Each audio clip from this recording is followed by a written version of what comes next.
Está usted en Destrozando la Noticia con Maldonado. Teléfono en cabina y WhatsApp 22 21 54 94 55. La entrevista con Maldonado.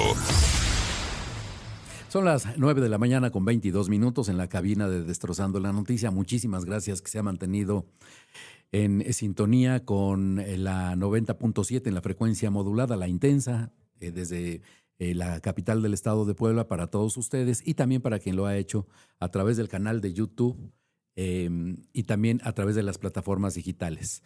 Hoy tengo el gusto de recibir en esta cabina a la escritora Suheil Ocio. Suheil, primero que nada, gracias por aceptar la invitación, gracias. Por abrirte un espacio en tu agenda y venir a platicar de lo que vamos a hacer. Porque, a ver, es que le gana la risa porque, a ver, les planteo, es elemental, porque además la voluntad humana suele caer y caer con relativa frecuencia. ¿Ustedes han escuchado hablar de los pecados capitales? Bueno, si no los conoce, o si le falla la memoria convenientemente, y si le queda el saco, pues es momento de comenzar a reflexionar sobre ello.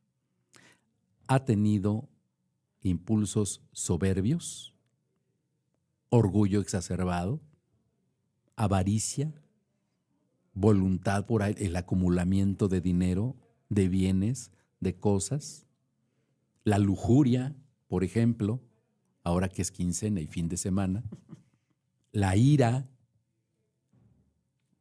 Un ejemplo elemental, su niño o la niña le ha dicho los domingos a las 8 de la noche que tiene que llevar una cartulina a la escuela al día siguiente. ¿A poco no dan ganas de colgarlo del palo más alto de la casa? La gula, por ejemplo, ese es muy recurrente para todos, sobre todo quienes somos comedores profesionales. La envidia y también la pereza. Y si uno reflexiona en torno a estos 7 pecados capitales, encontraremos que hay una buena antítesis y que tiene que ver con los propósitos de Año Nuevo, Suheil. Así es. ¿Es así? Sí, yo creo que definitivamente está... Bueno, muchas gracias por invitarme. Saludos a tu auditorio y a todos. A ver, vamos a comenzar por el principio. No. Suheil está reflexionando y le empieza a subir el color a las mejillas. Si usted nos acompaña a través de las plataformas digitales, verá que es una mujer muy bella, de tez blanca, y cuando hablamos de los pecados capitales, pues a algunos nos arden los oídos, las orejas, y a las damas se les suele poner colorada las mejillas. Los cachetes rojos, dice mi papá, ¿no? Pero sí, un poco sí. Pero bueno, yo creo, para empezar, que es un error inicial querer erradicar los pecados capitales de nuestra existencia. ¿Por qué? Porque creo que son parte de nuestra vida, parte de nuestro camino y son inseparables de nosotros mismos, ¿no? Son parte de nuestra naturaleza. Y en unión a eso, creo que también es imposible intentar plantear deseos de nuevo año o de lo que sea, enfocándonos en un nivel de perfección, porque siempre lo hacemos en ese sentido, en la intención de ser perfectos. Y creo que las palabras perfección y las palabras ser humano jamás podrían estar juntas, ¿no? Por eso creo que son, por definición, archienemigos, pero también amigos en muchos aspectos, tanto los 7 pecados capitales como esos deseos de Año Nuevo. La perfección, desde la perspectiva humana, básicamente no existe. Desde mi punto de vista, no. O sea, no debería ir junto nunca el ser humano y perfección. Me parece que no son palabras que se puedan juntar. Uh-huh. Suheil ha hecho obra literaria a partir de experiencias personales, del ejercicio de la imaginación, pero también tiene una buena dosis de activismo por la equidad de género. Uh-huh. Y en buena medida las injusticias que padece la mujer hoy en día y desde siempre, pues también tiene que ver con esto, con la soberbia, con la ira y la lujuria, por supuesto. Sí, de hecho, ahora que mencioné los pecados capitales, todo el tiempo voy a estar hablando de la situación de la mujer. Para empezar, porque soy mujer, pero además de mi propia experiencia, porque creo que sería un poquito injusto abordar el tema desde los zapatos de alguien más. Creo que lo más honesto es hacerlo desde mi propio lugar. Y legítimo, además. Claro, y es lo más... Creo que así es como te puedes acercar a las personas, siendo honesto y siendo congruente, ¿no? Y por eso voy a hablar siempre, a lo mejor, discúlpame que sea de mi propia experiencia, pero sí también de la situación de las mujeres en general, justo por lo que acabas de mencionar. Y sin duda abre un reto, es un desafío no solamente para el sector de las mujeres, sino también para el hombre. Sí, lo que pasa es que el feminismo no tiene por qué ser un problema, no tiene por qué ser un asunto recalcitrante, ¿no? Tiene que ser simplemente un espacio para un hombre y para una mujer, con equidad. Yo no creo que uno esté por encima del otro, ni que tenga que... Pero también hay esa una relación. buena dosis de incomprensión de parte de los hombres, de los Sí. varones, y esto tiene que ver con la soberbia. Sí, sí tiene que ver con la soberbia, pero fíjate que también en la mujer creo que la soberbia del asunto es encontrar un punto medio. No se debe ser tal vez en excesivo soberbio, pero tampoco se puede ser en excesivo humilde, porque creo que lo que pasa, y en muchos casos, sobre todo con las mujeres, es que nos han enseñado a minimizar nuestros logros. Nos han dicho, bueno, que lo que hacemos no es para tanto, que lo hace cualquiera. De hecho, por eso existe, fíjate, un síndrome que se llama el síndrome del impostor. Y en las mujeres, ese síndrome está en el 70% de las mujeres. El síndrome del impostor. Del impostor. El síndrome del impostor es cuando una mujer, voy a poner ejemplo de una mujer porque es el 70%, y los hombres lo tienen el 18%. Tú no tienes el síndrome del impostor, aquí te lo aclaro A ver, de una vez. explícanos, por favor, qué es el síndrome del impostor. El síndrome del impostor es que yo, por ejemplo, pueda escribir un gran cuento, en el caso de que lo hiciera, un gran cuento, y toda la gente me diría, ah, qué buen cuento, y lo reconocen, y lo que tú digas, y yo diría, no, es que el cuento es terrible, es un pésimo cuento, está mal hecho, lo voy a corregir 10 veces. Eso es el síndrome del impostor. Creer que soy un impostor haciendo algo perfecto, que no soy yo, que es alguien más que lo está haciendo y el reconocimiento se lo merece alguien más, nunca yo. Es un síndrome bien potente y bien duro y doloroso para quien lo padece, ¿no? Porque entonces nunca estás preparado para el reconocimiento. Y estás en esto que hablamos de los pecados, estás en el Pero polo. es una buena dosis de conformismos. Es que creo que a las mujeres principalmente nos enseñan a estar así, como por abajo del nivel, como que no te notes tanto, como que el que debe brillar es el hombre. Dar y un no paso la mujer. atrás. Exacto. Bueno, la frase está hecha, ¿no? Detrás de un hombre hay una gran mujer. No creo que sea tan atrás, ¿no? Pero es lo que nos han enseñado, ¿no? Estoy hablando de las frases hechas que comúnmente crecemos en ellas. Ahora es cierto que se ha modificado y que ha cambiado y me parece que es algo buenísimo, pero te hablo de mi generación, o sea, eso está bien puesto en mi generación, ¿no? Y creo que de ahí es donde habría que partir un poco para el asunto de la soberbia y la humildad. Creo que las mujeres necesitamos un reconocimiento más amplio, pero de nosotras mismas primero, ¿no? Y mirarnos más. Reconocerse, revalorarse. Autorreconocerse. Felicitarnos, sea algo menor lo que hagamos, porque nada es menor, ¿no? Creo que ese es el asunto entre la soberbia y la humildad, que es su archienemigo. Oye, y pensando en otro de los pecados capitales, por ejemplo, la avaricia, ¿tendrá género? Mira, la avaricia, lo que yo creo, bueno, su contraparte es la generosidad, ¿no? Ese es el polo, ¿no? Y lo que yo creo que... Por eso abundamos los pobres en el mundo. Pero fíjate, yo creo que a lo mejor sí es un asunto también hacia las mujeres, porque esa es mi postura, pero creo que también los mexicanos como país, ahora que hablabas de nuestro país, somos generosos. Creo que somos un país súper generoso y creo que las mujeres somos generosas, pero nos han enseñado a dar y a dar y a dar sin medida. No es que eso esté mal, pero habríamos de quedarnos con algo, ¿no? Porque creo que, en definitiva, si yo tengo mi taza de café llena, puedo compartir ese café. Pero si mi taza de café está vacía, difícilmente podría compartir algo. Por eso creo que la generosidad debe ser primero hacia nosotras mismas, tenernos tal vez ser un poquito más avaras con los demás, de acuerdo a lo que damos a los demás, para poder llenarnos también nosotros y entonces tener algo que dar. Porque si no se agota, ¿no? Me parece. Me dejaste con la boca abierta. Oye, hay pecados capitales. Yo quisiera reservar para el final uno que es fundamental para el entendimiento de la raza humana. Ya me imagino cuál es. Sí, ok. Entonces, vayamos a la ira. La ira. Porque sin duda la ira encierra muchísimas cosas. Incluso a partir de la ira es que conocemos el poder del ser humano. Sí. Yo creo que, como te comento desde el inicio, la ira debe existir, o sea, todos los pecados capitales deben existir en nosotros, son un motivador, son un motor, me parece, pero el asunto está en los polos. El archienemigo de la ira es la mansedumbre, ¿no? Bueno, yo acá solo voy a decir que mi propósito será ser más paciente conmigo misma, porque a veces soy muy ruda conmigo misma y muchas mujeres lo somos, muy autoexigentes. Pero ¿qué te genera, por ejemplo, ira? a mí me da mucho coraje, en verdad me prende, me molesta muchísimo, como la injusticia. Sí, la injusticia en todos los niveles, ¿no? Sé que estamos en un país profundamente injusto, pero la injusticia de un nivel, alguien que está superior a alguien que está inferior en cualquiera de las condiciones económica, social, de inteligencia, de conocimiento, lo que sea, eso me parece súper, súper malo. Y eso me molesta mucho, porque a veces el que está por abajo de ese nivel, si lo quieres ver así, no es porque ha querido. A veces sí, pero a veces son situaciones que lo han llevado a ese lugar. A mí me da muchísimo coraje, por ejemplo, lo que sucede muchas veces con el maltrato hacia las mujeres. Entonces, yo creo que lo que necesito es tomar esa ira de las mujeres, que lo hago muchas veces, que de tanta ira que tienen contenida no pueden hablar. Me lo dicen a mí. Podría ser un buen motor de acción en todo caso. Es absolutamente un buen motor de acción. O sea, una mujer sometida está llena de ira, de dolor, pero no puede decirlo porque va junto una cosa con la otra, ¿no? La sumisión va junto con esa resistencia. Pero me lo puede decir a mí. Yo me lleno de ira y créeme que lo puedo transmutar para compartirlo a los demás. Y si de mi voz puede Pero porque además tú desatarse, tienes el talento para escribir.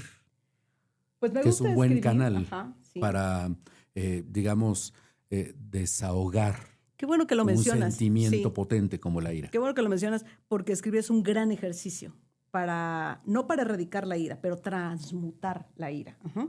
La ira te atora la garganta, pero no te atora las manos. La ira te modifica tal vez la manera de expresarte de manera verbal, pero lo puedes hacer de manera escrita. Sería en todo caso un buen ejercicio de racionalizar un sentimiento. Yo creo que la ira es un gran ejercicio la escritura es un gran ejercicio para transmutar la ira. Hay además algo posterior, o sea, puedes escribir y después puedes romper eso que has escrito y después puedes quemar eso que has escrito, que es un asunto muy simbólico, pero te deja satisfecho o satisfecha como mujer haberle cambiado el tono a la ira, te libera. La ira no es algo que debamos conservar mucho tiempo, debe ser un impulso, como en el box, debe ser un buen golpe y sacarlo. Ahí está la ira, se fue, no es mía. Ese gancho no lo vi venir. creo que eso es lo que se debe hacer, tenerla, sentirla, pero erradicarla en Oye, nosotros. y quizás el más apetitoso de todos deba ser la gula, ¿no? Sí.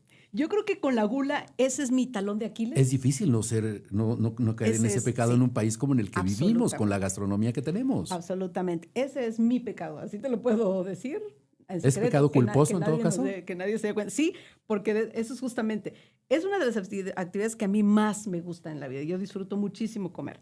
Creo que el acto de comer además es un asunto antropológico, no es comer por comer. Tiene un montón de carga en nuestro país sobre todo. Un significado importantísimo. Importantísimo, sobre todo el de las mujeres, ¿no? Es el de alimentar al otro, es darle tu amor al otro, es concederle un momento a la otra persona. No es solo comer, tiene una carga mucho más emotiva y de veras antropológica, yo creo, el asunto de la comida. Pero no quisiera ser frívolo, pero ¿qué pasa con esta corriente de los últimos años que estereotipa la belleza de la persona, no quisiera ponerle género, a partir de la cultura fit? Sí. Es decir, cero carbohidratos, cero calorías, cosas muy sanas, lo vamos a poner entrecomillado. Y entonces, ¿qué pasa con nuestro sentido antropológico? Pues se pasa que nos llenamos de culpa, ¿no? Entonces aquí mi deseo es bien claro con la gula, ¿eh? Con los demás es como medio, tal vez lo deseo, tal vez no, pero con la gula es bien claro, ¿no? Ahí sí eres muy tajante. Ahí con la gula sí, porque ese es mi pecado capital. Entonces creo que mi deseo sería, obviamente, seguir comiendo, no te voy a decir que no, seguir comiendo, pero sin culpa. ¿Tú no tienes problema con eso? Es que como con culpa muchas veces. Entonces, y aún así lo haces. Pues sí. Entonces eres una pecadora reincidente. Soy una masoquista. Eres una pecadora reincidente. Entonces quiero seguir comiendo, pero sin culpa. Sin pensar que voy a estar pasada de peso, que no voy a estar en el estándar que la sociedad ha impuesto acerca de la imagen física para una mujer como yo.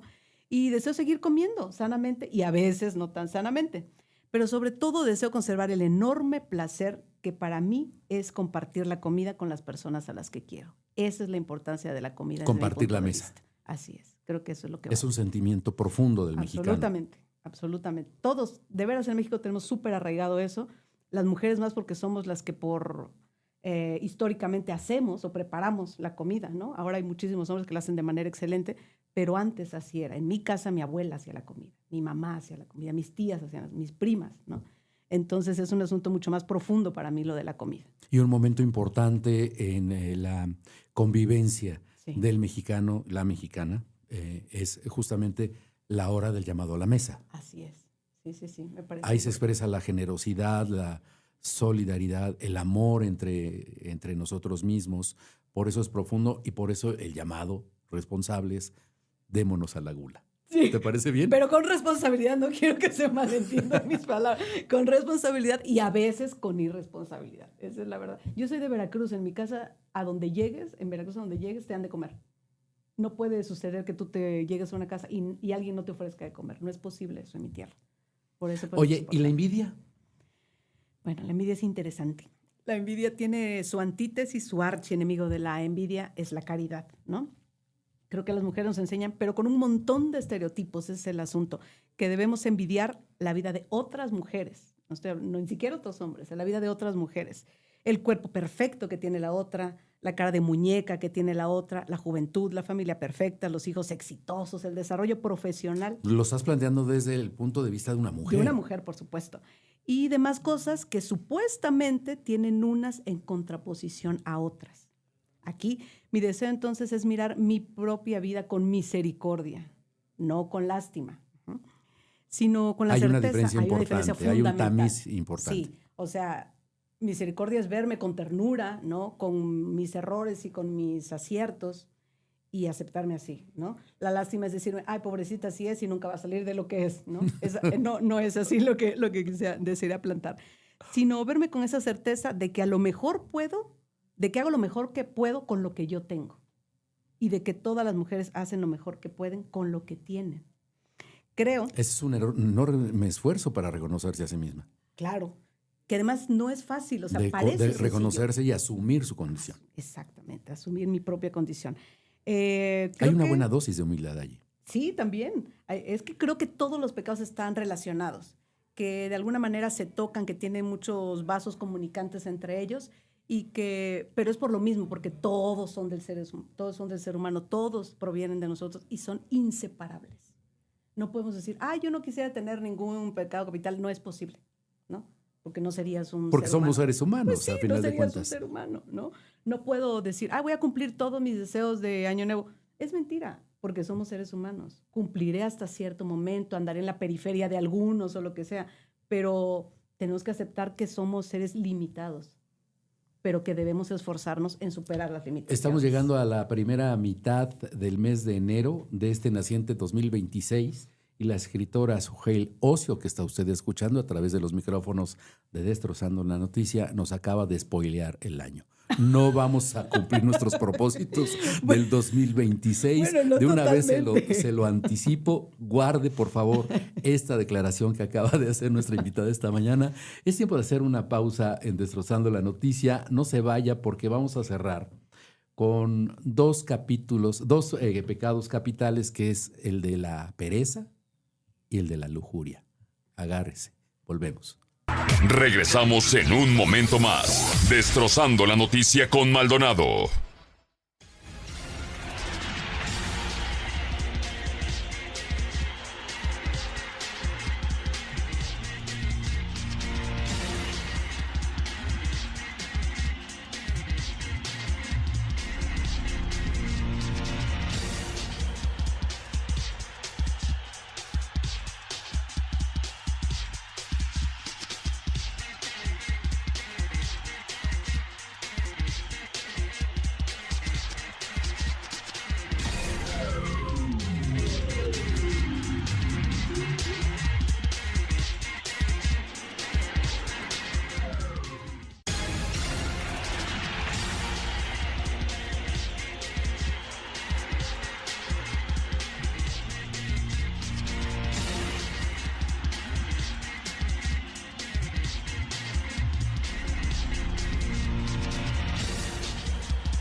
Está usted en Destrozando la Noticia con Maldonado.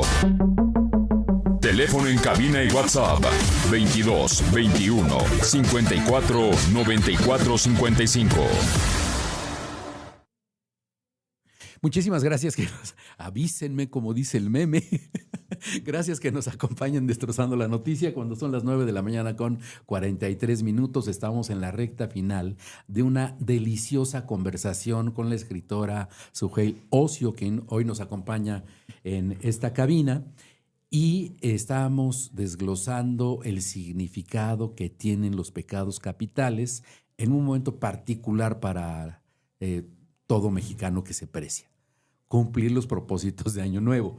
Muchos de ellos no van a ser cumplidos, como ya lo anticipó, filosóficamente lo planteó antes de ir a la pausa. Y estábamos cerrando el tema de la envidia. De la envidia, que mucho tiene que ver, bueno, habitualmente los pecados capitales no tienen un género especial, pero dado que tenemos una dama en esta cabina, nos estaba planteando este escenario. Sí. Quiero solamente cerrar el asunto de la envidia diciendo que, bueno, yo tengo algo irrepetible como mujer, como ser humano. Y otros también tienen algo irrepetible. Y esos otros que tienen algo irrepetible que solo tienen ellos y yo tengo algo que solo tengo yo, en ese panorama, ¿qué podría yo envidiar del otro? ¿No? Si yo tengo algo que él nunca va a tener o ella nunca va a tener. Y él tiene, la autenticidad como persona, la individualidad del yo. Exacto. Tu don, tu shining, tu luz, como cada quien quiera llamarle, eso nadie lo puede duplicar.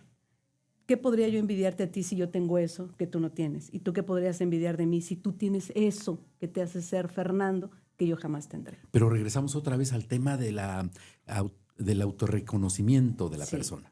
Todo eso es que para todo necesitamos un montón de autos, ¿no? El autoconocimiento. Algunos necesitan autos de formal prisión, bueno, pero sí, esa es otra cosa. Son los más peligrosos, pero sí, el autoconocimiento es fundamental, ¿no? El autoconocimiento, la autoaceptación, la autodeterminación para cambiar lo que no nos gusta, ¿no? Pero siempre andamos afuera viendo, perdiéndonos en otras cosas. Siempre todo me parece debe surgir desde dentro. Si no, es algo como muy suplantado, es algo me parece falso, es algo que se siente muy endeble si viene desde afuera. Oye, ¿y qué hacemos con la pereza? Bueno, mira, la pereza este asunto se está poniendo cada vez más candente. ¿Le puedo describir el ambiente que se respira en la cabina de Destrozando la Noticia? Si usted siente que allá afuera hace frío, aquí es exactamente todo lo contrario. A ver. Sí, ya hasta me quité la chamarrita. Bueno, con la pereza hay una cosa. Por ejemplo, a mí, en mi casa me enseñaron a estar siempre en actividad, estar haciendo cosas todo el tiempo. Si terminaba algo, entonces empezaba otra cosa. Debía iniciar algo, todo el tiempo haciendo algo. Entonces, a lo que no me enseñaron en mi casa fue a descansar justamente, a detenerme, a tomar una pausa. Que es un poco contradictorio, porque viniendo de la tierra de donde tú vienes, sí, donde habitualmente solemos los veracruzanos tener una sangre relajada, por poner un término. Uh-huh. A lo mejor sí, pero es que en mi casa éramos muchas mujeres y había que hacer muchas cosas, ¿no? Y mi abuela tenía que sacar adelante a sus hijos ella sola. Entonces no me enseñaron a descansar, me enseñaron a darle, ¿no? Entonces en ese panorama, pues sí, no me enseñan a descansar, no me enseñan a detenerme ni a tomar pausas. Entonces la hermosa, constructiva y cada vez más escasa actividad de hacer absolutamente nada, esa no me la enseñaron. Entonces mi deseo... Pero no hay un momento en el que disfrutas ese momento. Claro, porque así debe ser. Entonces mi deseo ahora... Porque es muy humano. Y necesario, porque no somos una máquina de producción que cada vez nos hacen entender o querernos convencer de que si no producimos, entonces no servimos, ¿no? De que nuestro valor está en lo que podemos lograr. Y yo creo que el valor está en otros lugares. Uh-huh. Entonces mi deseo es ser más perezosa. ¿De verdad es tu deseo? Es que te digo que mis deseos son como al revés, ¿no? Entonces mi deseo es más perezosa. Aprender a descansar, aguas. Ahí lo voy a deshilar un poco. Aprender a descansar. Impunemente estás cantando que quieres ser... más perezosa. Cometer el pecado sí, capital de la pereza. Así es, señor, sí. Quiero aprender a descansar, a respetar mis momentos de ocio, hacer que los demás los respeten también. Uh-huh.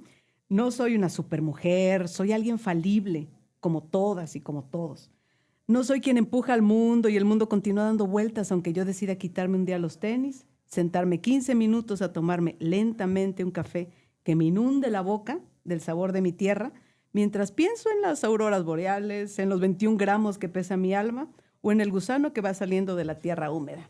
¿Qué más da en lo que se piense, Fernando, mientras no se piense en nada? Ahí se justifica y no es necesariamente pecaminoso. No, señor, es necesario. Hay que descansar la cabeza, el cuerpo, las emociones. No se puede vivir en una vorágine como se vive actualmente, me parece. Oye, y vamos al tema de temas. ¿Es el que te gusta? No es el que me gusta, es tu tema peligroso. Es el que todo mundo tiene. Bueno, ya Sigmund Freud lo planteó hace 2 siglos, pero el tema de la lujuria es un gran tema, sin duda. Sí. Porque está anida en la mente, en el super yo de chicos y grandes, hombres señor. y mujeres. Sí, señor. Y quien diga lo contrario probablemente esté mintiendo.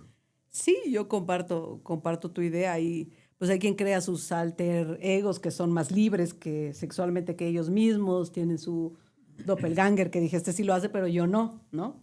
Pero eso deriva de la culpa también.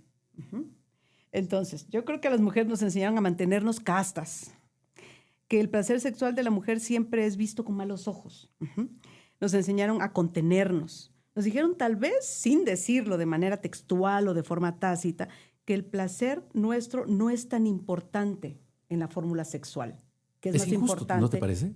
El placer de los hombres. Es absolutamente injusto. Es donde parece degenerado, ¿no? Porque, de quien lo habrá planteado así. Claro, pero además es algo que no se dice. O sea, no te dicen de manera textual, ay, hija, tú comportas así. Pero un montón de acciones te van llevando a ese razonamiento, ¿no? En que tu sexualidad debe estar por debajo de la sexualidad de un hombre. Que tu placer debe ser menor porque el que importa es el placer del hombre. Creo que por supuesto es un gran conflicto, que hay un montón de trabas, que hay un montón de insatisfacciones, ¿no? En ese ámbito, pero que se derivan hacia todos, porque como hablamos, todos están invadidos entre ellos los pecados capitales. Entonces, pero ahí repartimos culpas y responsabilidades absolutamente todos. Sí, yo creo que todos. Se planteaba hace muchos años que la mujer ideal tendría que ser una doncella en la casa y una cortesana en la cama. Sí, y todo este asunto de llegar casto o casta, no, los hombres no, casta al matrimonio y pues es un asunto, antes el asunto también de la sexualidad tendría que ver con la reproducción, ni siquiera con un asunto de placer, ¿no? Claro que las cosas han cambiado, pero es verdad que existe, ¿no? Hay un montón de esferas en donde eso sigue sucediendo, me parece. Podríamos comenzar a pensar, dado que hay una cantidad importante, casi incuantificable de información sobre las conductas antropológicas sexuales del hombre y de la mujer, que bien valdría la pena comenzar a despojar los mitos de la conducta en la alcoba, ¿cierto? Sí, yo creo que sí. Además, el asunto, Octavio Paz dice en un libro muy interesante que se llama La llama doble, que el asunto de la sexualidad es un asunto exclusivo del ser humano, que el asunto del erotismo es un asunto exclusivo del ser humano. Todos los demás animales tienen un contacto sexual por fines específicos, que son la reproducción, ¿no? Pero obedecen a un instinto. Exactamente, solamente. Pero que todo ese asunto del deseo, el preámbulo, todas esas situaciones que tienen que ver con la sexualidad, que tiene que ver con la sexualidad, es un ejercicio profundamente humano. Yo desearía que ese ejercicio no fuera solamente un asunto masculino, sino también un asunto femenino. Y ahí también habría que plantear una equidad claro. entre el hombre y la mujer. Claro. ¿Estamos lejos de eso? Creo que estamos lejos de un montón de cosas, pero tampoco sería yo tan derrotista para decir que no hemos avanzado en nada. Yo creo que hemos hecho muchas cosas, que se ha avanzado en muchos aspectos, que estos 7 pecados capitales serían mucho más duros hace algunos años y que ahora están pasados por un tamiz un poco más suave, con un poco más de interés hacia la mujer, con un poco más de lugar hacia la mujer, pero no desearía yo que la mujer obtenga un lugar porque un hombre se lo dé. Me gustaría que una mujer obtenga un lugar porque ella misma cree que lo vale y porque ella misma ha encontrado su lugar. Creo que es mucho más valioso y es mucho más profundo y mucho más cierto desde mi punto de vista. Entonces, en la lujuria, mi deseo es sentirme plena, sin sentirme avergonzada por sentirme plena. Es ser feliz con responsabilidad, a veces con castidad y a veces con lujuria, pero sobre todo ser feliz sin culpa. Creo que es la parte fundamental. Podríamos ir cerrando esta conversación pensando y sugiriendo para quien nos hace el favor de escucharnos que quien se haya planteado alguno de los propósitos contrastados con los pecados capitales que se acaban de plantear en esta conversación, que tampoco se sientan frustrados, Así es. culpables ni culposos. Así es. Yo creo que la culpa es el sentimiento más estéril, ¿no? ¿Qué haces con la culpa? La culpa es el sentimiento más estéril. Para mí es el sentimiento más estéril, porque, no sé, el sentimiento de tristeza te lleva a un lugar, pero te obliga a salir, ¿no? El sentimiento, la ira, por ejemplo, el coraje, ¿no? Te obliga a reaccionar. El miedo te hace estar alerta, ¿no? Pero la culpa es estar rumiando, ¿no? Es regurgitar y volverte a tragar y no solucionar absolutamente nada. Uh-huh. Es un bocado que tienes todo el tiempo en la boca, que ni te lo tragas ni lo vomitas. Uh-huh. Entonces la culpa es esa regurgitación constante que no te deja pensar. Y cuando dices actuar y conducirnos con cierta responsabilidad, recuerdo una frase, me parece que fue de William Blake, que decía que el camino a la sabiduría era el de los excesos. Pues que ¿No te parece citas a William Blake, entonces estamos en problemas, ¿no? Porque sí, claro. Lo que pasa es que tiene un montón de aristas, ¿no? Claro que hay que tocar, yo creo, cada uno de estos pecados, ¿no? Hay que sentirlos, hay que vivirlos para saber lo que quieres y lo que no quieres, ¿no? No tienes idea de qué hacer si estás todo el tiempo en la antítesis de la soberbia. Si estás todo el tiempo humilde, ¿cómo sabes, no? ¿Cómo sabes si desearías ser soberbio o cómo sabes si tienes que estar justo en el gris? Creo que lo importante en estos temas es habitar el gris, no estar en el polo de lo negro y no estar en el polo de lo blanco. Justo, mi punto de vista en todo y mi planteamiento general en es estar en toda la zona gris. Para poder tomar decisiones, para poder vivir, para vivir con plenitud. Yo creo que es lo que desearíamos cada quien y lo que yo desearía por lo menos para mis hijos, ¿no? Que sean plenos en lo que sea que vayan a hacer, ¿no? Pues acaba usted de escuchar un conjunto de recomendaciones, una guía práctica para sobrevivir a la frustración de no poder cumplir los propósitos de este 2026 a propósito de la existencia de alguna inutilidad que se le puede encontrar a los pecados capitales, ¿cierto? Así es.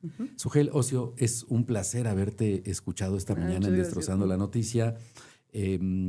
Yo conozco pues tangencialmente la obra de Sugel Ocio y tu trabajo en la televisión. Estás en TV Buap, haces cosas en TV Buap. Ajá, estamos ahora en TV Buap. Estoy hablando de libros, de literatura. En el noticiero de la noche estoy, los lunes. Y en las cápsulas de literatura también que me hacen favor de pasar en TV ¿El libro Buap más también. reciente que acabas de publicar? ¿Ese se me escapa de la memoria? ¿Mío? Sí. El libro mío más reciente se llama La madrugada tiembla.